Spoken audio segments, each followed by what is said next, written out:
On passe donc au dernier jour de Pessah, les 2 derniers jours en dehors d'Eretz Israël et les derniers jours en Eretz Israël. Ce soir, ce mardi soir. Alors je voudrais vous rappeler que dans le Seder, on a dit, à la fin de la première partie de la Haggadah, Rabbi Gamliel dit, comme Yishlo Omar Shlosha Dvarim Elu Bepesach Lo Yatsa Yedei Chovato, Pesach Matzah ou Maror. Il stipule qu'on a besoin d'explicitement parler de Pesach, de Matzah et Maror.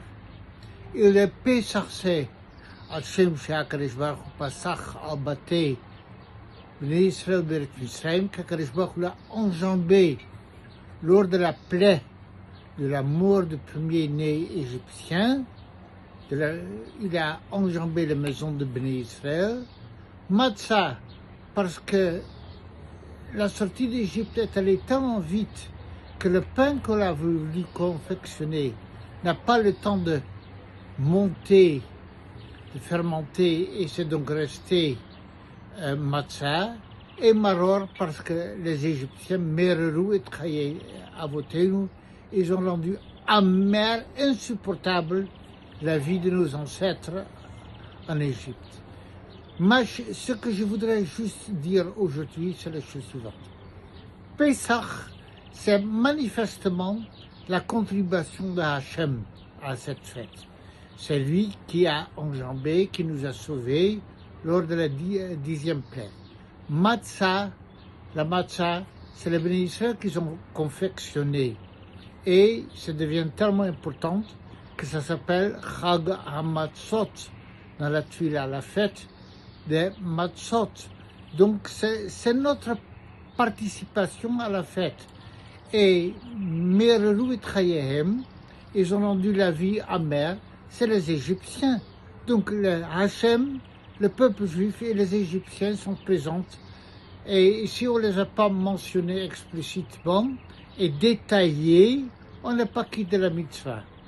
Ce qui est donc intéressant, c'est les Égyptiens, on aurait peut-être préféré de ne pas les mentionner, de les sortir de l'histoire complètement. Et Rabban Gamliel, on a dit qu'au contraire, on n'est pas quitte. Alors, du temps qu'il n'y a plus le Beth Amikdash, qu'il n'y a pas le Korban Pesach, il n'y a pas le Maror non plus. Nous devons le comprendre que Pesach, c'est que dans les situations les plus critiques, les plus délicates, HaKadosh Baruch Hu, il surveille le bien-être, l'état du peuple juif. Mais quand est-ce qu'on peut supporter le Maror, l'oppression des nations, la difficulté, lorsqu'on est conscient de la présence du Boré Olam d'HaKadosh Baruch Hu dans notre vie? Si on n'en est pas pleinement conscient, ce qui est le cas depuis Khurban Abayit, depuis la destruction du temple, alors à ce moment-là, on a le maror n'est pas possible non plus. Alors ce que je voudrais dire, et c'est sans doute, ça fait partie des difficultés tout au long de notre histoire, le maror du Shoah, l'amertume, la difficulté de la Shoah, et maintenant l'état d'Iran, qui a la guerre, qui empêche les enfants de dormir la nuit, qu'ils doivent se lever au milieu de la nuit pour aller dans le miklat, dans la sécurité. C'est une oppression insupportable. C'est de nouveau l'Égypte, c'est la domination d'une nation qui a une haine incompréhensible, injustifiée envers le peuple juif. Alors ce que je pense, c'est la chose suivante, que tout au long de l'histoire, Mitzrayim reste présente. Et jusqu'au Mashiach Bimhera B'Yameinu, avec la construction du 3e temple.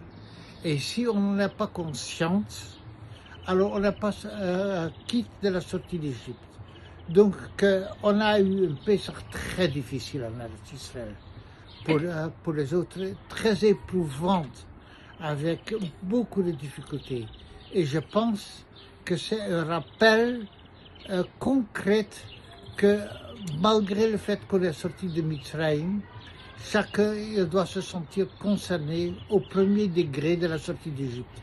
Je suis obligé de m'arrêter là parce que le temps qui m'est alloué est fini. Je vous dis Chag Sameach, une Geoula Shelima, une délivrance totale, bimhera bi'amenu, amen.